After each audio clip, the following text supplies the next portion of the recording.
नमस्कार, आप देख रहे हैं एमबी नेटवर्क। मैं हूं आपके साथ पंकज यादव। करते हैं बुलेटिन की शुरुआत। तो लोकसभा अध्यक्ष ओम बिरला ने दिल्ली में P20 शिखर सम्मेलन के दौरान अंतर संसदीय जो संघ के अध्यक्ष हैं डुआर्टे पेचिको के साथ में द्विपक्षीय बैठक की है। बता दें कि दिल्ली में आज 14 अक्टूबर को P20 सम्मेलन का अंतिम दिन है।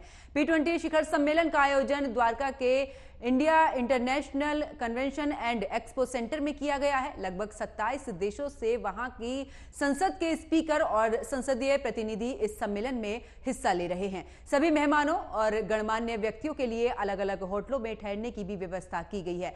कनाडा की स्पीकर इस कार्यक्रम में हिस्सा नहीं ले रही हैं। भारत कनाडा के बीच चल रहे राजनयिक विवाद को ध्यान में रखते हुए वहां की स्पीकर रेमोंडे ने इस कार्यक्रम में हिस्सा लेने का नहीं फैसला लिया है। और साथ ही आपको यह भी बता दें कि यूरोपियन यूनियन ने शुक्रवार को P20 समिट में उठाया जंग का यह मुद्दा था और साथ ही कहा है कि हमास को राजनीतिक आर्थिक सपोर्ट न दिया जाए।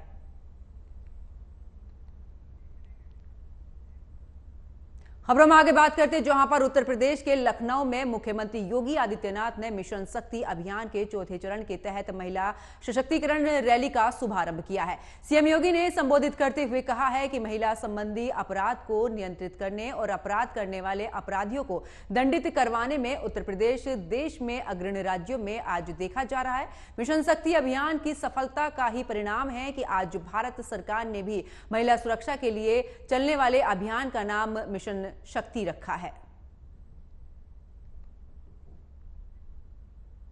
तो मुख्यमंत्री योगी आदित्यनाथ ने महिला सशक्तिकरण रैली का शुभारंभ किया है और इसी के साथ आपको बता दें कि मुख्यमंत्री योगी आदित्यनाथ ने सख्त संदेश भी दिया है कि महिलाओं के साथ में किसी भी तरीके का कोई अपराध अगर होता है तो उस अपराधी के खिलाफ सख्त से सख्त कार्रवाई की जाएगी। और इसी के साथ उन्होंने ये भी कहा है कि महिलाओं के प्रति जिस तरीके से अपराध बढ़े हैं, लेकिन उत्तर प्रदेश में जिस तरीके से कार्रवाई हो रही है उसके बाद देश में एक अग्रिम राज्य के तौर पर उत्तर प्रदेश आगे बढ़ रहा है।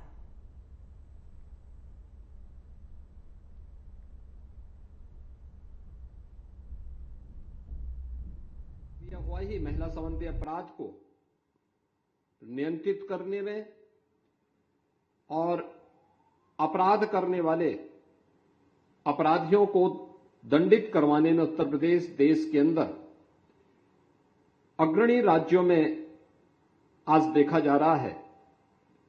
मिशन शक्ति अभियान की सफलता का ये परिणाम है कि आज भारत सरकार ने भी महिला सुरक्षा के लिए चलने वाले अभियान का नाम मिशन शक्ति ही रखा है। और यह इस बात को दिखाता है कि हम कोई भी इनिशिएटिव लेंगे जो समाज में व्यापक जागरूकता का कारण बने, समाज के सम्मान और स्वावलंबन से जुड़ करके बने, उसको धीरे धीरे करके राष्ट्रव्यापी बनने में कोई देर नहीं लगती। आज का यह कार्यक्रम मिशन शक्ति के चतुर्थ संस्करण को जो कल से प्रारंभ होना है, इसके प्रति जागरूकता के कार्यक्रम को आगे बढ़ाना है। खबरों में आगे बात करते हैं, जहां पर उत्तर प्रदेश के मुख्यमंत्री योगी आदित्यनाथ ने मिशन शक्ति अभियान के चौथे चरण के तहत अलग अलग क्षेत्रों में उपलब्धि हासिल करने वाली महिलाओं को सम्मानित किया। और साथ ही मुख्यमंत्री ने शनिवार को अपने सरकारी आवास से नारी सुरक्षा, सम्मान और स्वावलंबन को भी समर्पित मिशन शक्ति के चौथे चरण का आगाज महिला सशक्तिकरण रैली को रवाना कर किया है, जो राजधानी के अलग अलग पड़ाव से होते हुए 1090 चौराहे पर समाप्त हुई।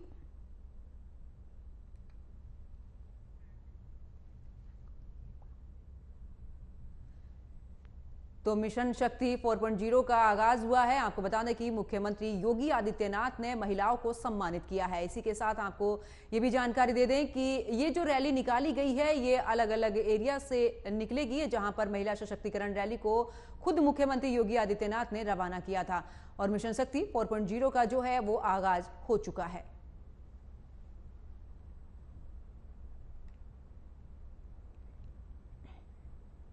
रुक करते इस वक्त की बड़ी खबर का। पश्चिम बंगाल और सिक्किम में सीबीआई की छापेमारी। इस वक्त की बड़ी खबर आपको बता रहे, जहां पर बता रहे कि गैंगटॉक सहित 50 इलाकों में रेड जारी है। पासपोर्ट घोटाले मामले की जांच में ये छापेमारी हुई है। इस वक्त की बड़ी खबर आपको बता रहे, जहां पर बता दें कि पश्चिम बंगाल और सिक्किम में इस दौरान छापेमारी जारी है। पासपोर्ट घोटाले मामले की जांच के लिए ये छापेमारी चल रही है। तो इस वक्त की बड़ी खबर आपको बता रहे, जहां पर पश्चिम बंगाल और सिक्किम में सीबीआई की छापेमारी, और साथ ही बता दें कि गैंगटॉक सहित 50 इलाकों में रेड जारी है, और साथ ही पासपोर्ट घोटाले मामले की जांच के लिए ये छापेमारी की जा रही है। तो इस वक्त की बड़ी खबर आपकी टीवी स्क्रीन पर, जहां पर पश्चिम बंगाल और सिक्किम में सीबीआई की छापेमारी जारी है। गैंगटॉक सहित 50 इलाकों में रेड जारी है, और साथ ही पासपोर्ट घोटाले मामले की जांच के लिए भी इस दौरान ये जो छापेमारी है वो चल रही है। तो इस वक्त की बड़ी खबर आपको बता रहे हैं।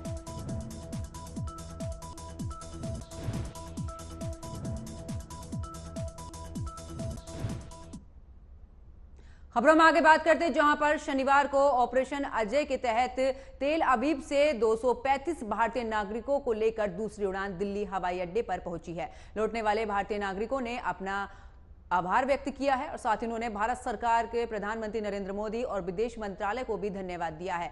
जैसे ही फ्लाइट नई दिल्ली में उतरी है, लौटने वाले नागरिकों ने अपनी घर वापसी का जश्न मनाते हुए वंदे मातरम के भी नारे लगाए हैं। बता दें कि भारत सरकार इजरायल के तेल अवीव में फंसे भारतीय नागरिकों को वापस लाने के लिए ऑपरेशन अजय चला रही है। वहीं विदेश मंत्री डॉक्टर एस जयशंकर और साथ ही भारत सरकार को भी बहुत बहुत धन्यवाद दिया है। विदेश राज्य मंत्री ने भी, राजकुमार रंजन सिंह ने भी दिल्ली हवाई अड्डे पर भारतीय नागरिकों का स्वागत किया है। उन्होंने कहा कि फिलहाल भारतीय नागरिकों को लाने के लिए ऑपरेशन अजय जारी रहेगा।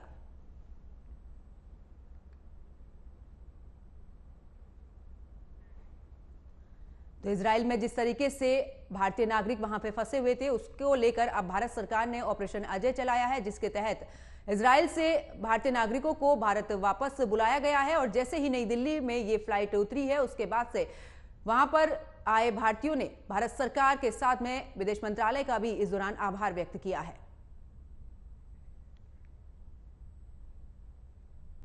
खबरों में आगे बात करते हैं, जहां पर मुरादाबाद से सपा सांसद डॉक्टर एसटी हसन ने पूछा है कि क्या फिलिस्तीन का साथ देना कोई जुल्म है।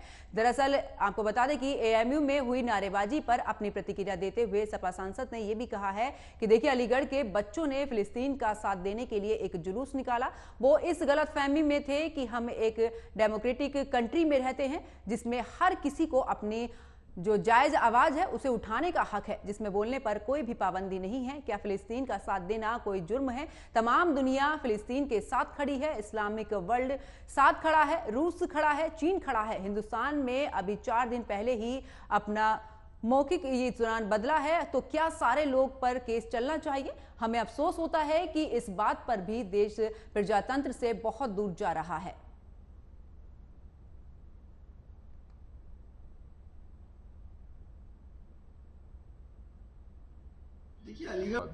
देखिए अलीगढ़ मुस्लिम यूनिवर्सिटी के बच्चों ने फलस्तीन का साथ देने के लिए एक प्रोसेशन निकाला। वो इस गलतफहमी में थे कि हम एक डेमोक्रेटिक कंट्री में, प्रजातंत्र में रह रहे हैं, जिसमें हर किसी को अपनी जायज आवाज़ उठाने का हक है, जिसमें बोलने के ऊपर कोई पाबंदी नहीं है। किसी की दिल आज़ारी नहीं करी, उन्होंने फलस्तीन का साथ दिया, उनके ऊपर केसेस कर दिए गए। क्या फलस्तीन का साथ देना कोई जुर्म है? क्या तमाम दुनिया जो फलस्तीन के साथ खड़ी है, इस्लामिक वर्ल्ड जो फलस्तीन के साथ खड़ा है, रूस खड़ा है, चीन खड़ा है, हिंदुस्तान ने तो अभी 4 दिन पहले अपने मौक़िफ़ बदला है, तो क्या सारे लोगों पे केस चलना चाहिए? हमें अफसोस होता है इस बात पर कि देश प्रजातंत्र से बहुत दूर जा रहा है। उधर इजरायल और हमास आतंकवादियों के बीच चल रही जंग को लेकर जहां देश के प्रधानमंत्री नरेंद्र मोदी ने पहले ही इजरायल के समर्थन की घोषणा कर दी है, तो वहीं देश में कुछ विपक्षी पार्टियां फिलिस्तीन का समर्थन करते हुए भी नजर आ रही हैं, जिसको लेकर किसानों की लड़ाई लड़ने वाले भारतीय किसान यूनियन के राष्ट्रीय प्रवक्ता राकेश टिकैत ने बड़ा बयान देते हुए कहा है कि इजरायल और हमास की लड़ाई को लेकर हमारा देश और विपक्ष बटा हुआ सा लगता है। राकेश टिकैत ने आगे कहा है कि इजरायल से हमारे संबंध अच्छे हैं, इसीलिए देश पॉलिटिकल रूप से इजराइल के साथ खड़ा हुआ है। वहीं हमारे देश के कुछ लोग दूसरों का समर्थन कर रहे हैं। उन्होंने आगे ये भी कहा कि ऐसी स्थिति में देश बंटना नहीं चाहिए, फैसला कराने की ताकत अगर हो तो उनके फैसले हों, नहीं तो संघर्ष विराम होना चाहिए, क्योंकि युद्ध लड़ाई हमेशा हानिकारक होती है। और अगर प्रधानमंत्री की बात यही है कि युद्ध विराम हो जाए तो बातचीत से इसका समझौता हो और विवाद खत्म हो, ताकि आगे चैन की सांस ले सके। देखो, विपक्ष भी और देश भी बटा हुआ ऐसा लगता है इस उसमें। वहां पे जमीन कब्जे का मामला है। कुछ जमीन कब्जाना चाहता है, कोई जमीन छुटाना चाहता है। ये विवाद वहां पे पुराना है। कोई कहता है कि हमारी जमीन कब्जा ली, हम वहां पर जाएंगे, उनको आतंकवादी बताते हैं। वे कहते हैं जी हमारी जमीन है, लेकिन हमारे संबंध इजराइल से है, तो देश पॉलिटिकल रूप से इजराइल के साथ में खड़ा हुआ है। कुछ यहाँ के ही लोग दूसरे की समर्थन कर रहे, तो देश नहीं बंटना चाहिए।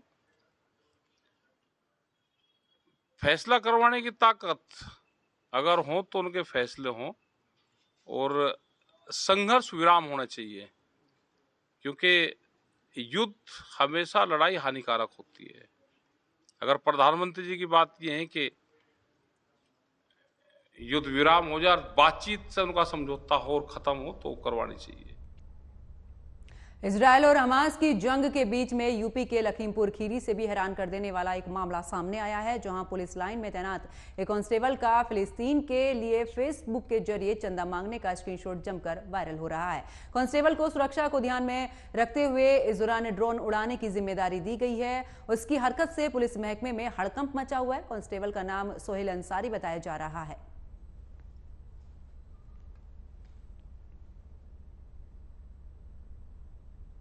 खबरों में आगे बात करते हैं, जहां पर कांग्रेस संसदीय दल की नेता सोनिया गांधी और पार्टी महासचिव प्रियंका वाड्रा चेन्नई पहुंच गई हैं। वो वहां पर डीएमके के महिला अधिकार सम्मेलन को भी संबोधित करेंगी। इससे पहले सोनिया और प्रियंका का चेन्नई एयरपोर्ट पर मुख्यमंत्री एमके स्टालिन ने स्वागत किया है। इस दौरान एमके और साथ ही बता दें कि डीएमके सांसद कनिमोझी करुणानिधि और साथ ही टीआर बालू मौजूद रहे हैं। इसी के साथ आपको बता दें कि डीएमके ने महिला आरक्षण कानून को तत्काल लागू करने की मांग की है।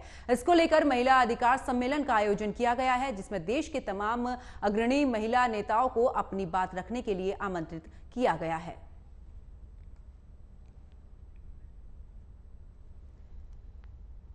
तो देखिए, सोनिया गांधी और प्रियंका वाड्रा चेन्नई पहुंची, जहां पर बता दें कि मुख्यमंत्री ने इस दौरान उनका भव्य स्वागत भी किया है और साथ ही तमाम कार्यकर्ता वहां पर पहुंचे हैं। इसी के साथ जिस तरीके से महिला आरक्षण को लेकर विपक्ष की तरफ से तमाम बातें रखी जा रही थी, उसी को लेकर एक बार फिर से सोनिया गांधी और प्रियंका गांधी दोनों ही इसको जल्दी से जल्द लागू करने की मांग को लेकर महिलाओं से बातचीत करेंगी। और इस दौरान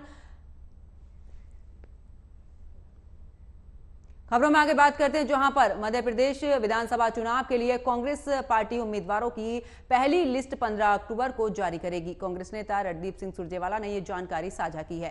उन्होंने कहा है कि उम्मीदवारों की पहली सूची नवरात्रि के पहले दिन यानी जारी की जाएगी। दरअसल मध्य प्रदेश विधानसभा चुनाव के लिए कांग्रेस पार्टी की केंद्रीय चुनाव समिति की बैठक में पहली लिस्ट को लेकर मंथन किया गया है। रणदीप सिंह सुरजेवाला ने बताया है कि भारतीय जनता पार्टी के उम्मीदवारों से मुकाबले के लिए कांग्रेस पार्टी के उम्मीदवारों की सूची तैयार हो गई है। जानकारी के मुताबिक कांग्रेस पार्टी पितृपक्ष के खत्म होने का इंतजार कर रही थी। पितृपक्ष के खत्म होने के बाद पहले नवरात्र पर कांग्रेस पार्टी अपने उम्मीदवारों की घोषणा करेगी।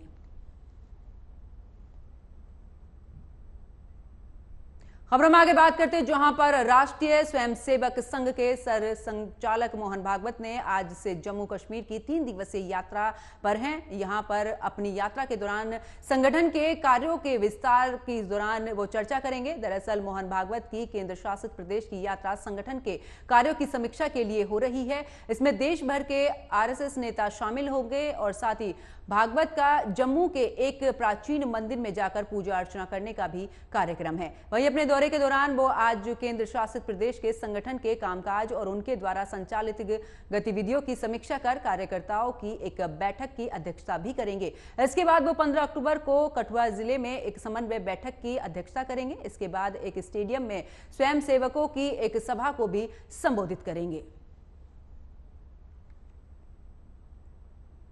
खबरों में आगे बात करते हैं, जहां पर प्रधानमंत्री नरेंद्र मोदी आज मुंबई में जियो वर्ल्ड सेंटर में अंतर्राष्ट्रीय ओलंपिक समिति के 141वें सत्र का उद्घाटन करेंगे। शाम 6 बजे से ये कार्यक्रम होगा। ये सत्र इंटरनेशनल ओलंपिक कमेटी के सदस्यों की एक महत्वपूर्ण बैठक के रूप में कार्य करेगा। ओलंपिक खेलों के भविष्य के संबंध में महत्वपूर्ण जो निर्णय हैं वो IOC सत्र में लिए जाते हैं। भारत दूसरी बार और लगभग 40 वर्षों के अंतराल के बाद IOC सत्र की मेजबानी कर रहा है। इससे पहले IOC का 86वां सत्र 1983 में नई दिल्ली में आयोजित किया गया था। प्रधानमंत्री कार्यालय द्वारा जारी एक बयान में यह भी कहा गया है कि भारत में आयोजित होने वाला 141वां IOC सत्र वैश्विक सहयोग को बढ़ावा देने और खेल उत्कृष्टता का भी जश्न मनाने, दोस्ती, सम्मान और उत्कृष्टता के ओलंपिक आदर्शों को आगे बढ़ाने के लिए देश के समर्पण का इस दौरान प्रतीक है। इसमें यह भी कहा गया है कि ये खेल से जुड़े अलग अलग हितधारकों के बीच की जो बातचीत है और ज्ञान साझा करने का एक अवसर प्रदान करता है।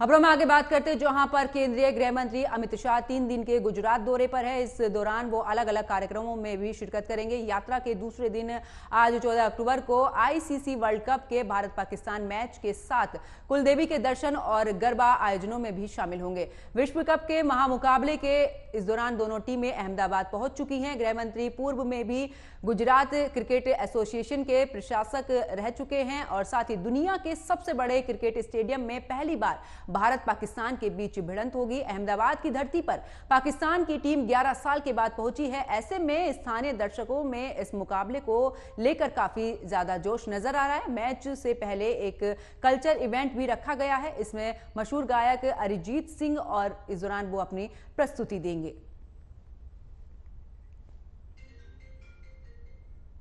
उधर इजराइल हमास के बीच जंग जारी है। देश में बैठे कुछ कट्टरपंथियों को हमास के आतंकियों के ढेर होने का बहुत ही ज्यादा अफसोस हो रहा है, लेकिन हमास द्वारा जो महिलाओं को नग्न करके परेड निकाली गई है उसको लेकर भी देश के कुछ विपक्षी नेता इस दौरान नजरअंदाज करके बैठे हुए हैं। हमास के हमले के बाद इजरायली सेना का ऑपरेशन सफल होता दिख रहा है। इसी को लेकर रिपोर्ट देखिए।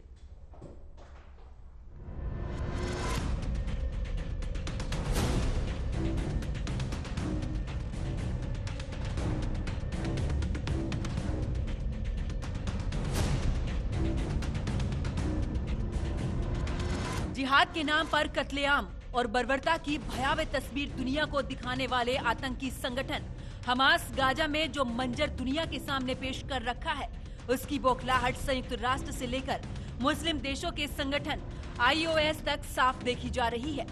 कुछ विशेषज्ञ तो इस जंग को विश्व युद्ध की आहट तक बता रहे हैं, लेकिन अपने आप को मुस्लिम देशों का नेता कहने वाला सऊदी अरब में खलबली मची हुई है, जहां एक और सऊदी अरब ने 57 मुस्लिम देशों के संगठन ऑर्गेनाइजेशन ऑफ कॉरपोरेशन की आपात बैठक बुलाने की मांग की है, तो दूसरी ओर फिलिस्तीन के राष्ट्रपति महमूद अब्बास से फोन पर बात करते हुए कहा है कि सऊदी अरब फिलिस्तीन लोगों के अधिकार हासिल करने, न्यायपूर्ण और लोगों को बंधक बना लिया था। इस बीच इजरायली सुरक्षा बलों ने 250 बंधकों को छुड़ाने की जानकारी दी है। इस ऑपरेशन का वीडियो भी साझा किया गया है। करीब 1 मिनट के इस वीडियो में इजरायली सुरक्षा बलों को फायरिंग के बीच जवाबी कार्रवाई करते हुए देखा जा सकता है। वे फायरिंग करते हुए आगे बढ़ते हैं और बंकर में प्रवेश करते हैं। वीडियो में कुछ नग्न लोगों को हिरासत में लेते हुए भी सुरक्षा बल दिख रहे हैं। IDF ने यह वीडियो शेयर करते हुए एक्स पर लिखा है, 7 अक्टूबर 2023 को सूफा सैन्य चौकी पर नियंत्रण हासिल करने के लिए फ्लोटिला 13 स्पेशल यूनिट को गाजा सुरक्षा बार से सटे क्षेत्र में तैनात किया गया था। जवानों ने करीब 250 बंधकों को जिंदा बचाया है। इस ऑपरेशन में 60 से अधिक हमास आतंकवादियों को मार गिराया गया था। 26 आतंकवादी पकड़े गए थे। पकड़े गए आतंकवादी में हमास दक्षिणी नौसेना डिवीजन का उप कमांडर मोहम्मद अबू अली भी शामिल था। उल्लेखनीय है कि हमास आतंकियों ने 7 अक्टूबर को इजराइल पर हमला कर कत्लेआम मचाया था। इन हमलों में अब तक 1300 से अधिक लोगों की मौत की जानकारी सामने आ चुकी है। एक म्यूजिक फेस्टिवल को निशाना बनाकर आतंकियों ने करीब 260 लोगों की हत्या की थी। महिलाओं का उनके दोस्तों के शवों के पास रेप किया गया था। एक महिला की नग्न लाश का परेड निकालने का वीडियो भी सामने आया था। इजराइल ने जलाकर राख कर दिए गए छोटे छोटे बच्चों की भी कुछ तस्वीरें जारी की है। हमास के हमलों के बाद जवाबी कार्रवाई करते हुए इजराइल गाजा में आतंकी ठिकानों पर हमले कर रहा है। इन हमलों में करीब 1500 फिलिस्तीनी आतंकी मारे गए हैं। गाजा की पानी, बिजली, ईंधन की सप्लाई बंद कर दी गई है। इजरायली सैनिकों ने पूरे गाजा की घेराबंदी कर रखी है। इससे अनुमान लगाया जा रहा है कि जल्द ही इस इलाके में इजरायली सेना जमीनी अभियान भी शुरू कर सकती है। मानवीय आधार पर गाजा में सप्लाई बहाल करने की मांग भी इजराइल ने ठुकरा दी है।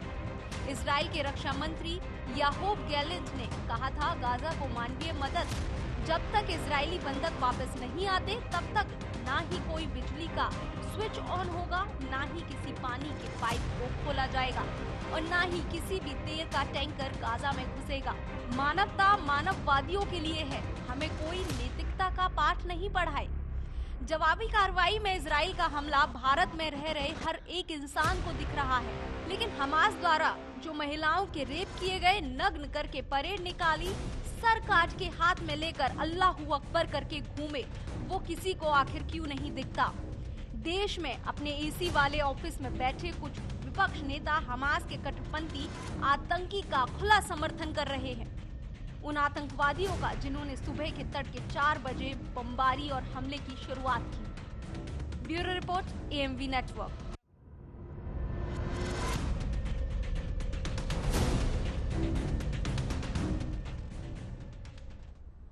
और मेरे साथ फिलहाल खबरों में इतना ही। आप देखते रहिए AMV नेटवर्क। नमस्कार।